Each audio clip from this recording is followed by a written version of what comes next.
Level 3. So we've worked through level 1 and level 2. As you're working through level 2, you can start to expose your child to questions at level 3 and start to challenge them. Just a few maybe in each book. Don't go too far.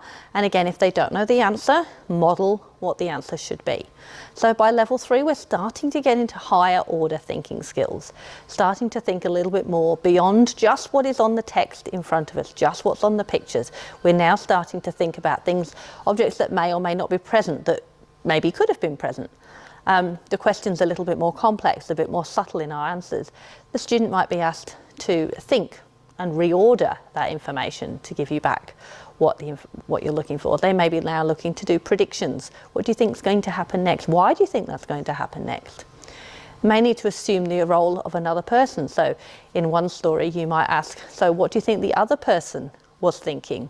What were they doing at the same time? Maybe they now need to make generalizations. Okay, well, this is what would normally happen in this situation.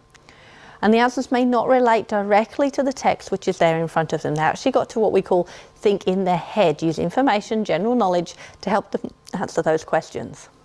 So you may be asking them to identify objects that could be used together. So this person's using a knife. What else would you use with a knife? Knife and fork, knife and spoon. You may ask them to describe an event that has happened or that might happen. So that's that predicting, thinking about what is going to happen next.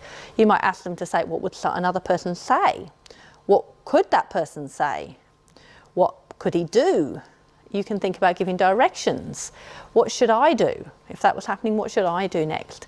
And maybe following some two-step instructions happens at this stage. Do this and then that. You'll also be looking to identify now similarities. What can you see that's the same? What can you see that's different? So it might be that they have the same colour, the same function, the same use, same colour, same taste. So anything you can pull together where there's a similarity between the objects. You might be able to identify objects by which one is like the odd one out. So which one doesn't fit, which one is unusual, which one is not, which one doesn't go together. Find something that is like this but not like that. You might need to look for an alternative. So if they didn't have that particular item with them, what could they use instead?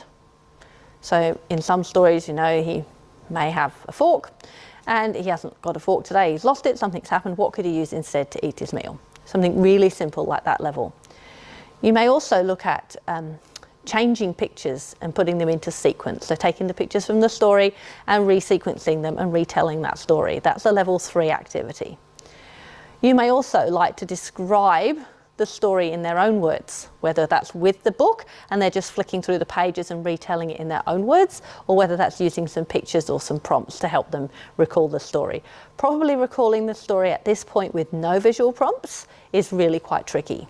Remember, we're targeting this at students who are developmentally around 5 years old. Having no visual prompts might be quite a challenge on their working memory.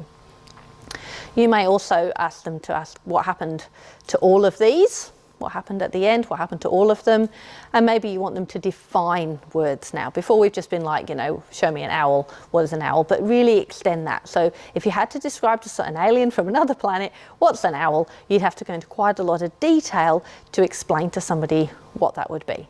So I'm going to go through and read a book at level 3. I'm going to read Who Sank the Boat? And I'm going to go through, again, lots and lots of questions at level 3 you could ask about the book. Remember, you don't need to ask all of these. This is just to give you lots and lots of examples of what level 3 questioning looks like.